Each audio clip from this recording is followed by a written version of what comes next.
반갑습니다. 화엄경이라고 하는 경전이 있습니다. 거기에 보면은 눈이 있어도 보지 못하고 귀가 있어도 듣지 못한다는 말이 있습니다. 어리석음에 대해서 말하고 있는 거죠. 우리는 눈으로 보이는 것만 볼 수 있고 자기가 보고 싶은 것만 봅니다. 귀로도 자기가 듣고 싶은 것만 듣고 그 들리는 그 소리 속에 들어있는 소리 없는 소리는 들을 수가 없어요. 지혜 없는 사람은 그렇습니다. 근데 지혜 있는 사람은 보이지 않는 것도 볼 수 있고 들리지 않는 것도 들을 수 있는 그런 자기 그 부모가 준 육신의 몸으로 신통력을 가질 수가 있어요. 그래서 불교를 공부하는 겁니다. 그리고 기도도 열심히 하고 또 기도 하나만 갖고는 안 되고 또 부처님의 마음, 부처님의 신통력, 부처님이라고 하는 본체가 무엇인가 하는 것을 배우기 위해서는 경전을 배우지 않으면 알 수가 없습니다. 그래서 두 가지가 병행돼야지 하나는 이성적인 거, 하나는 감성적인 거. 그러니까 불교 교학하고 불교 기도 같이 병행을 해야 돼요. 한쪽만 하면은 이렇게 자동차 두 바퀴가 다 같이 돌아가야 되는데 한 바퀴가 돌아가지 않아서 제자리에 빙빙 도는 겁니다. 그래서 공부만 하는 사람은 너무 이성적으로 뛰어나서 말만 앞서고 기도만 만회하는 사람은 무조건 좋다 좋다 맹신적이 돼버립니다. 그래서 같이 병행을 할 필요가 있는 거죠. 저희는 기도도 매일 하고 공부도 매일 하고 그랬는데 요즘 코로나로 인해서 잠시 중단이 됐죠. 오늘 중요한 날입니다. 자신의 전생을 볼 수 있어요. 자신의 과거. 보려고 마음만 먹으면 볼 수 있습니다. 자기 과거를 보고 싶죠. 자기 부모님 떠올려 보세요. 자기하고 똑같습니다. 한 군데도 틀린 게 없어요. 물론 큰 거는 같지만 작은 건 틀릴 수 있어요. 그건 이제 그분들의 업이 다르기 때문에. 근데 전체적인 업은 같거든요. 부모님의 장점, 단점 거의 비슷하게 닮았습니다. 단 자기가 그 중에 어느 것을 더 많이 닮았냐, 좋은 거 나쁜 거. 저 같은 경우도 우리 부모님 좋은 거 나쁜 거 다 닮았더라고요. 생긴 것까지도. 이 생긴 것도 아버지 닮은 게 있고 어머니 닮은 게 있고, 성격도 아버지 닮은 게 있고 어머니 닮은 게 있고, 좋은 것도 있고 나쁜 것도 있어요. 그러니까 자기의 전생을 보려면 자기 부모님 보면 됩니다. 거기서 약간 뭔가 이해가 안 된다 그러면 할아버지 할머니 올라가면 됩니다. 그래서 세간에서 그러죠. 넌 할아버지 닮았어, 넌 할머니 닮았어 이러죠. 넌 또 외할머니 닮았어, 외할아버지 닮았어 그러죠. 그 이유가 다 있습니다. 왜? 인간이 태어나기에는 반드시 부모를 의지하지 않으면 태어날 수가 없습니다. 근데 그 부모는 네 분의 부모님이 계세요. 엄마 쪽에 부모, 아버지 쪽에 부모가 계십니다. 네 분입니다. 그 네 분의 또 할아버지 때에서 그 부모를 올라가면 8분입니다. 그 8분은 16분이에요. 그래서 30대, 40대만 가더라도 10조가 넘는다 그래요. 40대만 가더라도. 근데 일생을 50년만 하더라도 5사 2000년입니다. 2000년 동안에 얼마나 많은 나의 조상이 있었을까요? 생각 한번 해보셨습니까? 근데 그 중에 한 분이라도 빠져 있으면 지금 내가 이 자리에 존재할 수가 없습니다.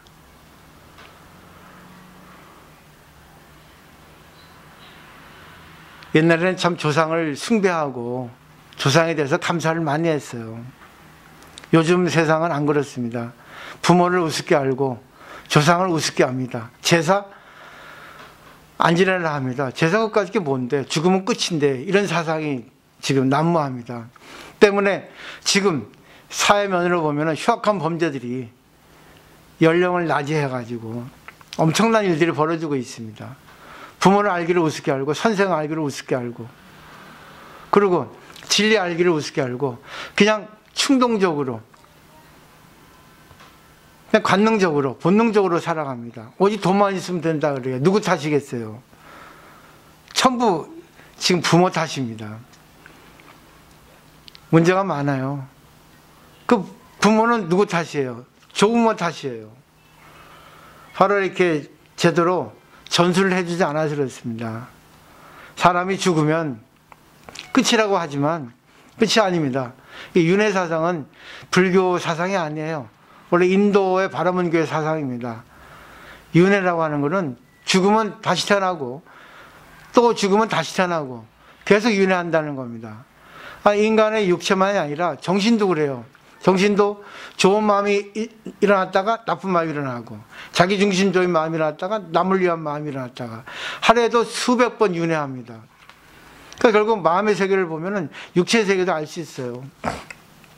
근데 육체는 보이지 않는 것이기 때문에 보려고 하는 사람이 없고 볼 수 있는 눈을 갖추지 못했습니다. 왜? 믿음이 없으니까. 그냥 요즘 세계에 과학이 난무해서 과학으로 인해 가지고 전부 다 둘러 나눕니다. 이거 아니면 저거. 과학이 다 해결한다 하지만 과학이 해결 못하는 게 엄청 많아요. 그거를 볼 수 있어야 되는데 그걸 보지 못하거든요. 자, 이제 서론은 이 정도로 끝내고 본론에 들어가면 인간이 죽습니다. 죽으면 육체는 자연으로 들어가고 혼은 어디로 가는지 모르겠어요. 혼은 허공을 떠돈다 그럽니다. 혼은 허공을 떠도는데 그 법이 돼요. 그 법을 다른 말로 업이라 합니다. 업이라는 게 나쁜 것도 있고 좋은 것도 있고 법이라는 것도 어떤 사항입니다. 진리만이 법이 아니에요. 그리고 내가 죽으면 업만이 남아 있어요. 허공을 떠돌다 있다가 이제 불교 학으로 보면 49이란 말이 있습니다. 이거는 이제 홀수가 그 양의 숫자이기 때문에 다시 태어난다는 의미를 갖고 있거든요. 죽으면 음이고 음에서 점점 나아가면 양이거든요. 그 때문에 다시 태어난 그 기간이 49일이라 합니다. 그러면 49일이 되면 어떨까요? 우리가 일반적으로 염라대왕이 심판한다 하는 그 사상도 있습니다. 경전에 따라. 또 다른 사상도 있습니다. 여러 가지 사상이 있어요. 근데 제가 오늘 말씀드리고 싶은 내용은 돌아가신 분이 49일 돼서 심판대에 씁니다. 업경대에 씁니다. 염라대왕의 심판을 받아요. 그러면 염라대왕이 너는 죄를 많이 졌으니까 이리로 가라 절로 가라 이렇게 지시를 하겠죠. 그렇게 생각하는 것이 우리 일반적인 생각입니다. 근데 그거는 우리 중생들이 자기 지은 죄를 반성하는 것이 소홀히하고 자기 죄를 뉘우치는 거라 갖다가 쉽게 생각하기 때문에 뉘우치지 못해요. 자기 지은 죄를. 여기서 죄를 뉘우치게 해서 염라대왕을 무섭게 하고 그런 사상이 나왔습니다. 근데 제가 오늘 말씀드린 내용이 지금부터예요. 딱 49일 돼서 업경대 앞에 옵니다. 염라대왕이 거기까지 인도를 해요. 거기서 심판을 합니다. 근데 염라대왕이 심판하는 게 아니라 그 사람이 딱 중앙에 서 있으면 자기가 가고 싶은 데로 갑니다. 자기가 지은 업에 따라서, 전생에 지은 업에 따라서 나쁜 일 많이 했으면 나쁜 부모를 택하고 좋은 일 많이 했으면 좋은 부모를 택하고, 그러니까 A, B, C, D, E, F 수미양가 부모를 찾아서 떠나는 거예요. 이게 바로 자업자득입니다. 자기가 짓고 자기가 받는 거예요. 그러니까 내가 아무리 재벌의 부모를 만나고 싶어도 자기가 거기 가고 싶지를 않습니다. 왜? 자신이 없어요. 자기가 살아온데 그런 내용의 체험이 없거든요. 자기는 그냥 못 사는 부모, 그리고 형편없는 부모 밑에서 그렇게 살아왔단 말입니다. 그러면 죽어서 다시 태어날 때도 거기에 비슷한 부모를 찾아가게 돼 있어요. 이거는 생각해보면 알기 쉽습니다. 부처님께서 이 인간 세상에 하생하기 위해서 도솔천 내원궁이 있었는데 부처님이 자기가 태어날 나라, 자기가 태어날 부모, 자기 의지에서 다 자기가 선택합니다. 물론 부처님이니까 그러겠죠. 근데 우리 인간도 별반 다를 게 없다고 생각하셔야 돼요. 아무리 죽으면 공이라 하고 뭐 중도라고 하지만, 죽음이라고 하지만은 이 업이라는 게 무섭습니다.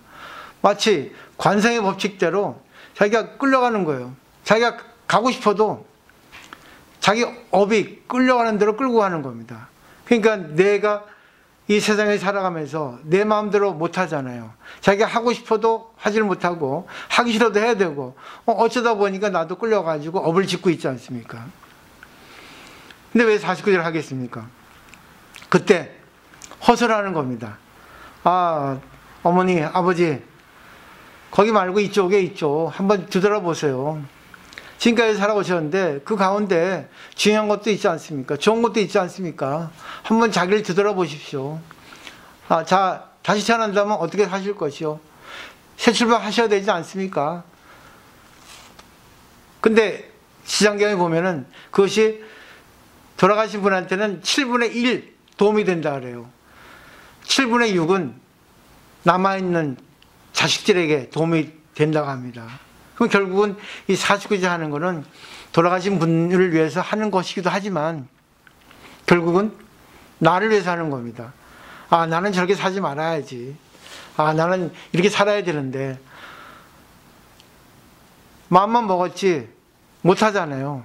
근데 또 재밌는 게 뭐냐, 무서운 게 반드시 자식에게 내려간다는 거야, 이게. 부모가 살아온 것이 나에게 영향을 받고 내가 살아온 게 자식에게 영향을 주는 겁니다. 그러니까 전생의 업도 영향을 주고 지금 내가 살아온 부부 간의 관계, 그것도 자식에게 영향을 준다는 거예요. 부지불식 간에. 무서운 얘기입니다, 이게. 그걸 받지 않으면 안 되거든요. 그러니까 나의 미래를 보려면 자식을 보면 되는 거죠. 그러니까 3세가 같은 거예요. 과거, 우리 부모, 현재, 나, 미래, 자식, 이것이 다 똑같습니다. 틀리는 게 없어요. 거의 비슷합니다. 그저 아버지가, 부모가 빨간색이면 자식이 빨간색, 자손이 빨간색입니다. 파란색이면 다 파란색이에요. 대략적으로 그렇다고 하는 겁니다. 이게 업의 윤회입니다. 이게 과학적으로는 원자의 윤회예요. 죽으면 원자로 변하거든요. 근데 원자가 같이 어울리는 원자끼리 모여가지고 거기서 뭐예요? 세포가 됩니다. 다시 인간이 돼가지고 세포로 해가지고 유전자 형성이 되는 거죠. 그게 이어받는 거예요. 유전자 개성입니다. 그게. 49전에 사실 중요한 거예요. 지금 정해져 있거든요. 어떻게 바꿀 수 있겠어요? 좀 도움이 되겠죠. 근데 중요한 거는 나에게 도움이 된다는 거. 내가 이제부터 어떻게 살아야 되겠다는 거. 마음 먹어도 안 됩니다. 왜 작심삼일이란 말이 나왔겠어요? 작심삼일. 업 때문에 그렇습니다. 습관의 노예잖아요. 습관을 바꿔야 되는데 바꾸기 어렵거든요. 인이 백혀버리면 쉽지 않아요. 근데 신앙심을 갖고 있으면 자기의 본체, 자기의 정체가 무엇이라는 걸 알게 됩니다. 아, 내가 원래 부처였는데 내가 왜 이렇게 살아야 될까? 아, 좀 더 나은 생을 살자. 부자로 사는 게 아닙니다. 건강한 삶을 사는 게 아니에요. 부자가 아니라도 남을 위해서 살 수 있습니다. 건강하지 않아도 남을 위해서 살 수 있어요. 내가 풍족하게 먹지 않아도 행복한 마음을 가질 수 있습니다. 아, 내가 능력이 좋지 않아도 남을 위해서 관계를 할 수 있습니다. 근데 사람의 욕망이 있기 때문에, 자기 중심적인 욕망이 있기 때문에, 자기를 잘 보이고 싶은 욕망이 있기 때문에 항상 자기 중심을 하다 보니까 오히려 자폭하게 되는 겁니다. 관계해 보시면 알잖아요. 남을 위해서 관계하는 사람은 주위에 사람이 많습니다. 근데 자기 자신을 내보이고 자기 자신을 뭐 이렇게 자랑하는 그런 사람들 주위에는 사람이 많이 있지 않더라고요. 그럼 저도 그래요. 근데 저는 어쩔 수 없죠. 스님이니까. 출가 수행자니까.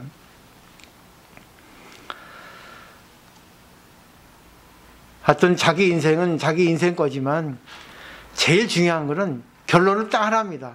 남을 위해 살라는 거죠. 내가 어떤 욕망을 가져도 좋아요. 돈을 벌어도 되고 내 시간을 가져도 되지만 그 나머지 것은 전부 남을 위해서 내가 하는 거다. 이런 생각을 하고 사시면 그것이 습관이 돼서, 인식의 습관이 돼가지고, 정신적인 습관이 돼가지고 항상 남을 중심으로 살게 됩니다. 그 남을 빛나게 해줘요. 남을 빛나게 해주는데 왜 내가 빛나게 했습니까? 그래서 영화에 보면은 주연상, 조연상 있지 않아요? 그죠? 주연보다는 조연이 더 연기를 잘합니다. 나는 정말 인생의 주인공이고 싶기보다는 인생의 조연이 좋지 않나? 정말 한 사람을 키워서, 한 사람을 잘나게 해서, 한 사람을 빛내게 해주면, 그 사람이 행복하게 해주면, 야, 내 인생을 잘 살았지 않나? 그런 분을 불교에서는 뭐라 하는지 아십니까? 보살님입니다. 예, 스님들이 신도들 부를 때 보살님, 보살님 하겠어요. 보살이 되라고 하는 겁니다. 그 절에 오면 왜 합장하겠습니까? 왜 보살님 하겠습니까? 전부 다 부처님 가르치면 실천하기 위해서 남에게 숙이는 거예요. 이 합장 존경하는 것은 남을 존중합니다 하는 거고, 보살님 하면은 당신은 보살입니다, 나도 보살입니다 하는 그런 뜻이거든요. 근데 이 습관이 안 되면 이게 안 돼요. 그냥 거기만 까딱합니다. 절에 와서 까딱. 그게 세상의 인사예요. 저는 항상 오시면 그러잖아요. 오셨어요 하잖아요. 나도 모르게 습관이 된 겁니다. 까딱까딱해요. 이렇게 습관이 안 돼서 그렇습니다. 보살님 부르는 것도 그래요. 그죠? 항상 이렇게 절에 오시면 이렇게 하셔야 돼요. 이거는 보살님이 천수경을 하루에 1독하고 10독하고 한 사람들의 차이가 있는 게 뭔지 아세요? 하루에 10독 하는 사람은 천수경을 쉽게 합니다. 재밌게 해요. 하루에 한독 하는 사람은 조금 그보다 좀 서툽니다. 하루에 한 번도 안 하는 사람은 절에 와서 선충이 하는 것도 서툴어요. 왜? 입에 익지 않기 때문에. 그리고 조화를 이룹니다. 우리가 운전의 예를 들어보면 운전 잘하는 사람은 상대방을 가지고 따라갈 수 있습니다. 근데 운전 못하는 사람은 상대방을 못 따라가요. 그리고 달리기 잘하는 사람도, 등산 잘하는 사람도 어떤 사람이라도 다 쫓아가는데 등산을 못하는 사람은 못 따라가요. 우리 인간의 마음 세계, 인간의 생활의 세계도 마찬가지입니다. 그 사람이 하는 말, 그 사람이 하는 태도, 그 사람의 관계법을 보면은 이 사람이 어떤 세계에서 어떤 마음을 가지고 어떤 마음의 소유자고 어떤 성향을 갖고 있고 어떤 생각을 갖고 살아가는 분이라는 걸 알 수 있다는 거예요. 그렇기 때문에 신앙의 세계에서는 자기를 좀 내려놓아야만이 자기의 그 본래 모습, 진짜 참 자기, 진실한 자기가 나타난다 하는 겁니다. 그래서 불교에서는 공부를 하세요, 기도를 하세요 이렇게 말씀드리는 거예요. 진짜입니다. 근데 많은 절이 있지만 그렇게 가르치는 절은 과연 얼마 있을까요? 그냥 신도가 많이 오시면 된다. 신도가 욕구 충족을 위해서 뭘 바라는 거 기도만 올려주고 그것만 되게끔 하는 거는 불교가 아닙니다. 가짜 불교지 그거는. 뭐 그거는 필요해요 방편으로. 근데 그러면서 그분의 정신적인 세계를 좀 더 향상시켜 주는 것이 진실한 스님 아닐까, 진실한 불교인 아닐까, 저는 이렇게 말씀드리고 싶어요. 그렇기 때문에 불교는 자기 성장을 위해서 공부하는 거지, 자기 성장을 위해서 믿는 거지. 그러기 위해서는 뭐 부자 되는 것도 좋고 건강해지는 것도 다 좋아요. 근데 제일 자기 성장을 위한 거는 뭐겠어요? 남을 위해서 산다는 거예요. 살고 있잖아. 내 남편, 내 자식 다 남이에요 사실. 자기 게 아닙니다. 자기가 낳고 싶어 낳았어요? 네? 정자는 3억 대 1인데 여자의 난자는 460대 1인데 460개 형성된다는데 그 중에 어느 게 나왔겠어요? 그만큼 비율이 큰 비율을 갖고 있는데 내가 골라서 나왔습니까? 자식을? 남편 내가 골랐다 하지만 그런 과정에서 누가 방해를 했으면 내 남편 못 만납니다. 그런 확률이 큰데 어떻게 내 남편, 내 자식이라 할 수 있어요? 전 부처님이 맺어준 자식, 맺어준 남편이라 하는 겁니다. 감사해야 돼요. 내 남편이 아닙니다. 남편의 나예요. 아니요. 부처님의 남편입니다. 부처님이 맺어주신 남편, 부처님이 맺어주신 자기. 그러니까 왜 이런 자식을 주었나? 왜 이런 남편을 보내주셨나? 한번 생각을 해보시면 왜 또 이런 저를 만났나? 하고 많은 스님들 중에. 그러면 자기 자신을 한번 보게 될 겁니다. 그리고 넓은 세상, 넓은 그런 생활 방식, 예? 그걸 갖다가 조금 더 넓게 보실 필요가 있다는 거야. 그러면 의식의 양이 이렇게 커집니다. 지금은 자기 요밖에 없잖아. 자기 카테고리밖에. 자기 생각밖에 못 집어넣잖아. 그리고 자기의 카테고리 없는 거는 안 받아들이잖아. 못 받아들이잖아. 못 받아들이면 공부가 안 돼요. 못 받아들이면 신앙의 세계가 넓어지지 않습니다. 자기가 모르는 거, 자기가 믿을 수 없는 걸 갖다가 노력해서 알려고 할 때, 믿으려고 할 때, 그때 자기의 의식의 양이 이만큼 넓어져요. 신앙의 세계가 넓어진다는 거죠. 그 얼마나 좋아요. 넓게, 높게, 멀리 볼 수 있잖아요. 세상을. 이렇게 하시면 좋을 것 같아요. 그러니까 오늘 이 죄에 있어서도 이 죄를 통해서 오늘 다 인연이 갖춰졌기 때문에 자기 자신을 뒤돌아보라는 겁니다. 지금까지 자신을 이제 획을 긋고 지금부터의 인생을 내가 어떻게 살아야 될까 한번 설계를 해보시면 좋겠어요. 바꾸라는 얘기는 아닙니다. 자신의 자리에 있어서 자기가 조금 마음만 바꾸는 거죠. 아, 감사합니다. 내 자식으로 있어줘서, 내 남편으로 있어줘서, 내가 근무할 수 있어서 고맙다. 내가 먹을 수 있어서 고맙다. 내가 할 수 있어서 고맙다. 이렇게 한번 해보십시오, 마음을. 인생은요, 아픈 게 정상입니다. 그리고 괴로운 게 정상이에요. 늙어가는 게 정상이에요. 근데 거꾸로 그러잖아. 젊어지고 싶다. 늙고 싶지 않다. 그리고 뭐죠? 건강하고 싶다잖아. 죽고 싶지 않다잖아. 전부 거꾸로예요. 근데 진리는 생, 노, 병, 삽니다. 태어나면 나이를 먹게 돼 있고 늙게 돼 있어요. 그 늙는 걸 즐기셔야 됩니다. 늙는 걸 가지고 자기가 거기서 생활을 찾아야 돼요. 희열을 찾아야 돼요. 자기 일을 찾아야 됩니다. 그 다음에 병 들어요. 생로, 병. 그 병 드는 거 갖고 괴로워할 필요 없습니다. 이 병이 와서 그러면 이 병을 가지고 어떻게 살까? 나으려고 하지만은, 낫는 건 좋지만, 나으려고 욕망 부려도 안 됩니다. 왜? 이 병을 그대로 가지고 생활하는 거예요. 병 없는 사람은 없습니다. 단지 큰 병, 작은 병일 뿐이지. 그러다 보면 죽습니다. 죽을 때도, 너무 잘 살았다. 한평생 너무 잘 사는 것 같아. 부처님 주신 육신, 부처님 주신 정신, 정말 잘 살았습니다. 다음 세상도 잘 내가 좋은 인연을 택해서 다음에는 더 멋지게 부처님 가르침을 믿고 남은 해 살겠습니다. 이러고 가실 수 있는 자기가 되면 얼마나 고맙겠습니까? 그죠? 그게 깨달은 사람의 삶의 모습이에요. 스님이라고 깨달은 게 아닙니다. 누구도 깨달을 수 있어요. 제가 지금까지 말씀드렸던 거. 자기 인생은 자기 거기 때문에 자기가 어떻게 살 거예요. 근데 자기 건데 마음대로 안 되니까 부처님 가르침을 의지해서 부처님 가르침과 자기 마음과 믹스해가지고 컨트롤해서 잘 조화롭게 살아가시면 그게 바로 진짜 최고의 삶이죠. 벗어나 사는 게 아닙니다. 자기 환경에서. 다른 환경에 사는 게 아니라는 거 꼭 인식하면 좋을 것 같습니다. 자, 그럼 마지막으로 시식을 하도록 하겠습니다.